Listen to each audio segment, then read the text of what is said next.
नमस्कार, जोहार। भारत लोकसभा चुनाव वाले साल में पहुंच चुका है। कुछ दिनों में तिथियों की घोषणा भी हो जाएगी और हम विश्व के सबसे बड़े पॉलिटिकल इवेंट के साक्षी बनेंगे। दुनिया के सबसे बड़े लोकतंत्र के सबसे बड़े त्योहार पर न सिर्फ हमारी बल्कि पूरी दुनिया की निगाहें टिकी हैं। किससे टिकट मिलेगा, किसका पलड़ा भारी रहेगा, कौन बाजी मार सकेगा, मुद्दे क्या होंगे, नैरेटिव क्या होगा, समीकरण क्या होगा, कुल मिलाकर सब कुछ हम बताने जा रहे हैं आपको, क्योंकि हम यानी द फोर्थ पिलर लेकर आ रहा है झारखंड के पॉलिटिकल कवरेज का सबसे बड़ा शो, सियासी कहानियां।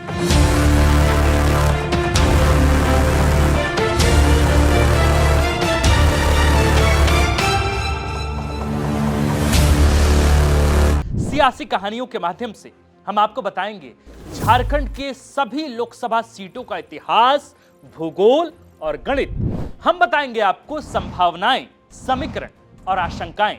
तो कुर्सी की पेटी जरा बांध लीजिए, चलिए हमारे साथ हमारे कैमरे की नजर से झारखंड की सियासत को देखने। सियासी कहानियों के पहले एपिसोड में आज हम बात करेंगे रांची लोकसभा सीट के इतिहास की। देश की आजादी के 5 बरस बाद और संविधान लागू होने के कुल 2 बरस बाद देश का पहला आम चुनाव 1952 में संपन्न हुआ। रांची तब एकीकृत बिहार का हिस्सा था और रांची लोकसभा सीट के नाम से तब 2 सीटें हुआ करती थी। पहला रांची नॉर्थ ईस्ट और दूसरा रांची वेस्ट। ठीक उसी तरह जैसे हजारीबाग नाम की भी 2 सीटें थी, हजारीबाग नॉर्थ ईस्ट और हजारीबाग वेस्ट। बहरहाल साल 1962 से रांची नॉर्थ ईस्ट और रांची वेस्ट यानी कि दोनों ही सीटों पर एक बड़ा बदलाव देखने को मिला। बदलाव यह हुआ कि साल 1962 के बाद जो रांची नॉर्थ ईस्ट की सीट थी उसे रांची लोकसभा सीट बना दिया गया, जबकि रांची वेस्ट की जो सीट थी उसके हिस्से से खूंटी लोकसभा सीट बनाया गया। चूंकि आज हम बात रांची लोकसभा सीट की कर रहे हैं, इसलिए हम केवल रांची नॉर्थ ईस्ट के इतिहास पर ही बात करेंगे। रांची वेस्ट के बारे में हम खूंटी लोकसभा पर केंद्रित वीडियो में ही बात करेंगे। तो चलिए अब बात शुरू करते हैं। 1952 के पहले आम चुनाव में रांची लोकसभा सीट, जो पहले रांची नॉर्थ ईस्ट सीट कहलाती थी, वहां से सबसे पहले सांसद बनने वाले व्यक्ति का नाम था अब्दुल इब्राहिम। वे कांग्रेस से थे और उन्होंने 32% वोट लाकर अपने प्रतिद्वंदी अजीत नाथ बनर्जी को लगभग 13,000 वोटों से हराया था। याद रहे कि तब इस लोकसभा में कुल वोटर ही 3,44,000 के करीब थे, जिनमें से महज 1,33,000 लोगों ने ही वोट किया था।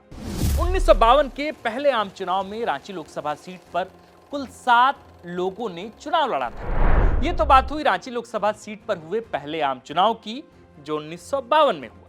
1952 के 5 बरस बाद 1957 का साल आया।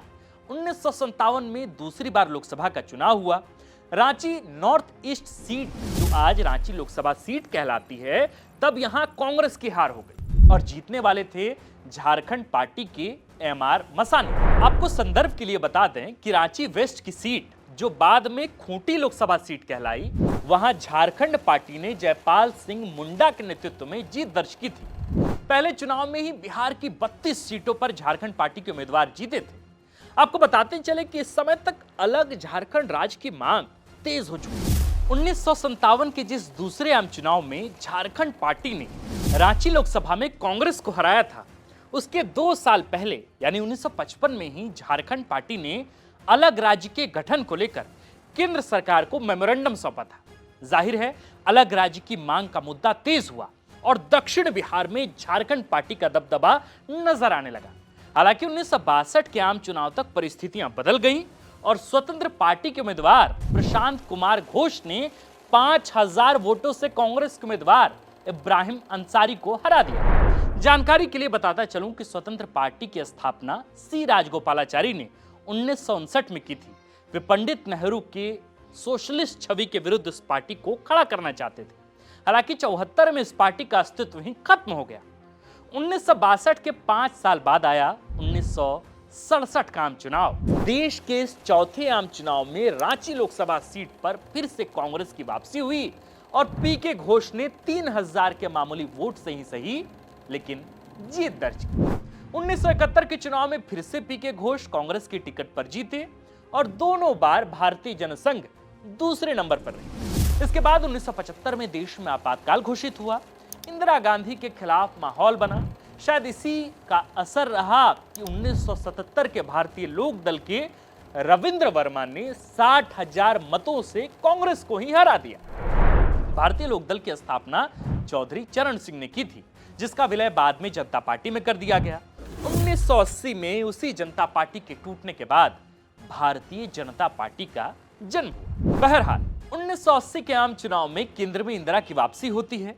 रांची में फिर कांग्रेस को मैंडेट मिलता है और फिर शिव प्रसाद साहू रांची के सांसद बनते हैं। 84 में भी दोबारा चुनकर आते हैं, लेकिन 89 के चुनाव में वे कांग्रेस की टिकट पर तीसरे नंबर पर पहुंच जाते हैं। इस साल जीत दर्ज करते हैं जिनके नाम से आप भली भांति परिचित भी होंगे। नाम किसका? सुबोध कांत सहाय का। उन्होंने रांची लोकसभा सीट पर 1989 में आम चुनाव जनता दल की टिकट पर लड़ा था। दूसरे नंबर पर भाजपा से उम्मीदवार राम टहल चौधरी रहे थे। वही राम टहल चौधरी जो 1991, 96, 98 और फिर 99 में लगातार 4 बार सांसद बनने का रिकॉर्ड बनाते हैं। 2004 और 2009 में केंद्र में कांग्रेस की सरकार बनती है। दोनों बार मनमोहन सिंह प्रधानमंत्री बनते हैं और दोनों बार रांची की जनता कांग्रेस की टिकट पर सुबोध कांत सहाय को अपना प्रतिनिधि बनाकर दिल्ली संसद भेजती है। लेकिन 2014 में पासा पलटता है। केंद्र में नरेंद्र मोदी के नेतृत्व में एनडीए नीति सरकार बनती है। उस साल 5वीं बार राम टहल चौधरी रांची में जीत दर्ज करते हैं, लेकिन 2019 में भाजपा उन्हें टिकट नहीं देती है। उनकी जगह रघुवर दास के बेहद करीबी मित्र रहे संजय सेठ रांची लोकसभा सीट से भाजपा के उम्मीदवार होते हैं। दूसरी तरफ कांग्रेस की टिकट से केंद्रीय मंत्री रह चुके सुबोध कांत सहाय फिर खड़े होते हैं। राम टहल चौधरी, जिन्हें 2019 में भाजपा टिकट नहीं देती, वे निर्दलीय चुनाव लड़ने का फैसला करते हैं। राजनीति में नए नए आए संजय सेठ लगभग 2.5 लाख वोटों से भारी अंतर से चुनाव जीतते हैं। सुबोध कांत सहाय दूसरे नंबर पर आते हैं। निर्दलीय उम्मीदवार राम टहल चौधरी, जो 5 बार रांची से सांसद निर्वाचित हुए थे, उन्हें 2019 के लोकसभा चुनाव में महज 29,597 वोट मिलते हैं। कुछ और टेक अवेज ले लीजिए। आजादी के बाद से अब तक रांची में कुल 17 बार लोकसभा के चुनाव हुए। सबसे अधिक बार यहां कांग्रेस ने, यानी 8 बार कांग्रेस ने यहां जीत दर्ज की है। भाजपा को 6 बार जीत का चेहरा दिखा है। अगर जनता पार्टी को शामिल करें तो यह संख्या 7 हो जाएगी।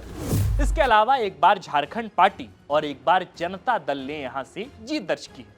राम टहल चौधरी सबसे अधिक बार यहां से सांसद बने हैं। सबसे अधिक उम्मीदवार 1991 में खड़े हुए थे। उनकी संख्या 46 थी, जिनमें से 30 से अधिक निर्दलीय थे। रांची लोकसभा सीट से आज तक कोई महिला प्रत्याशी ने जीत दर्ज नहीं की है। यहां तक कि 2009 के आम चुनाव में पहली बार कोई महिला चुनावी मैदान में थी। नाम था आरती बेहरा। आदिवासी चेहरे चुनावी मैदान में जरूर आए, लेकिन रांची लोकसभा के इतिहास में किसी भी आदिवासी नेता को यहां से जीत नसीब नहीं हुई। राष्ट्रीय पार्टियों में से किसी ने भी आदिवासी नेता को टिकट तक नहीं दी। हम फिर से चुनाव के मुहाने पर खड़े हैं। हम देखेंगे कि रांची लोकसभा में सियासी ऊंट किस करवट बैठता है। बहरहाल हमने आपको बताया रांची लोकसभा सीट का इतिहास। हम अन्य 13 लोकसभाओं का भी इतिहास आपके सामने जरूर पेश करेंगे। इसके साथ ही रांची के मुद्दों, वर्तमान के दिग्गज नेताओं और यहाँ की डेमोग्राफी पर भी अलग अलग वीडियो में हम विस्तार पूर्वक बात करेंगे। द फोर्थ पिलर की पुरजोर कोशिश है कि इन तमाम विषयों पर, जो जरूरी विषय हैं, ये तमाम जरूरी विषय पर हम आपकी राय के साथ ही ये तमाम वीडियो आपके समक्ष प्रस्तुत करें। फिलहाल आज की सियासी कहानी के पहले एपिसोड में बात रांची लोकसभा सीट की। फिलहाल हमें इजाजत दीजिए, आगे देखते रहिए द फोर्थ पिलर। लेकिन जाने से पहले एक दिली ख्वाहिश है, हाथ जोड़कर दरखास्त है कि आपको अगर सियासी कहानियां का पहला एपिसोड पसंद आया और रांची लोकसभा सीट के बारे में जानने का मौका मिला, तो आप हमारे इस वीडियो को अन्य लोगों तक शेयर जरूर करें। और साथ ही अगर आप चाहते हैं झारखंड के 14 लोकसभा सीट के बारे में समूची जानकारी आप तक पहुंचे, तो इसके लिए हमारे YouTube चैनल को जरूर सब्सक्राइब करें। हमारा नाम है आकाश, आप देख रहे थे द फोर्थ पिलर का नया नवेला सेगमेंट सियासी कहानियां, और कैमरे के पीछे हैं अभिषेक। शुक्रिया।